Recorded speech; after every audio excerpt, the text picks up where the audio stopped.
Whatever you do, keep your eye on Jesus and stay different. The world wants you to love the world so bad. Because sin is not just out to get you on the surface. Sin wants to sink to the bottom and ruin every single thing that you got going. Sin wants to lead you to death. I need a whole sermon series on 1 Peter and 2 Peter, but let me break it down like this. In chapter 4, it starts off by saying, "Since therefore Christ suffered in the flesh, arm yourselves with the same way of thinking. For whoever has suffered in the flesh has ceased from sin, so as to live for the rest of time in the flesh, no longer for human passions, but for the will of God." Bible is not as hard to read as everybody wants you to think it is. Literally explains itself.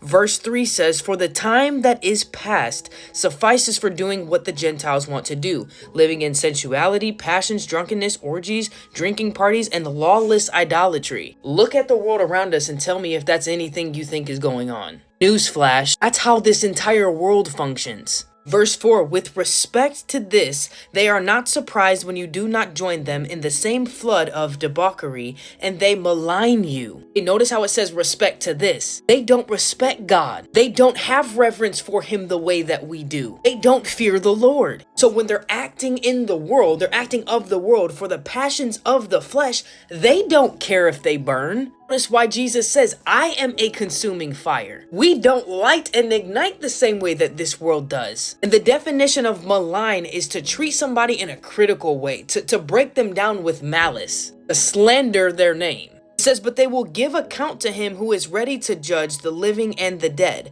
For this is why the gospel was preached, even to those," flip my page here, "who are dead, that though judged in the flesh the way people are, they might live in the spirit the way God does." Just because they don't have reverence or respect for God doesn't mean that they don't acknowledge the fact that he exists. Even demons believe in Jesus. Verse 7, "The end of all things is at hand, therefore be self-controlled and sober-minded for the sake of your prayers. Above all, keep loving one another earnestly, since love covers a multitude of sins. Show hospitality to one another without grumbling, and each has received a gift. Use it to serve one another as good stewards of God's varied grace." Somebody say with me, grace. "To serve by the strength that God supplies." I'm finna run. "In order that in everything God may be glorified through Jesus Christ, to him belong the glory and dominion forever and ever." The only breath that's promised is the one that you're breathing right now. You don't have time to get right with God tomorrow. You don't have time to start Monday. This world is full of filth, sin, and lawlessness and foolery.